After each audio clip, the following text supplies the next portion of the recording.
Wyoming Senator John Barrasso is the chairman of the Republican Policy Committee, and he is on the Foreign Relations Committee as well. Senator, welcome. Good to have you here.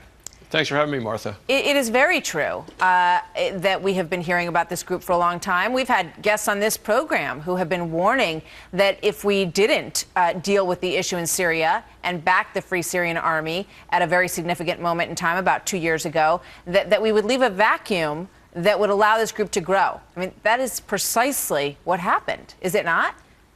That's exactly right. The United States did leave a vacuum, and the bad guys filled the vacuum. We know that these people are dangerous, they are deadly, they are bloodthirsty, and really their target is the United States of America. The beheading of James Foley, the video of that was a message to America. That's how they titled it. That's where they're coming. These are not, as President Obama said, a JV team putting on Lakers uniforms. And this has been almost 10 years in the making, sprung out of a prison in Iraq. Many of these people are from Saddam Hussein's regime.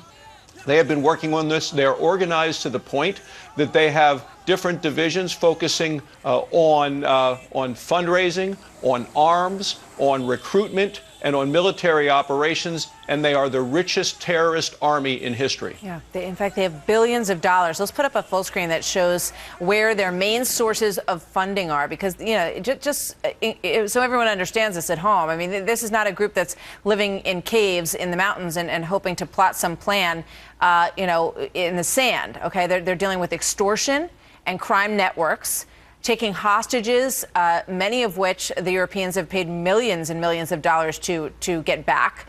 They have an oil business going. I'd love to know, which member is in charge of taking oil orders over the phone for ISIS. And then they also have massive donations that are coming from countries who are sympathetic to them. So how do you take on that kind of threat, Senator? Well, you can't do it by leading from behind. The president needs to spell out to the American people, articulate the threat that we are as a nation facing, the threat to the homeland, and then outline his strategy of dealing with it and dealing with a strategy that actually equals the threat. That's what the American people need to hear. What we've heard are mixed messages coming from the administration. Some say contain, others say crush. Some say degrade, others say destroy. Now, there are a lot of different ways to do that, and we need to know what the president's proposal is. We've been flying missions, Air Force missions, but they have been described as humanitarian and protecting Americans. That is not going to get the job done. The American people have to put together then a coalition from around the world of others to come together to destroy this group that is so committed to destroying America.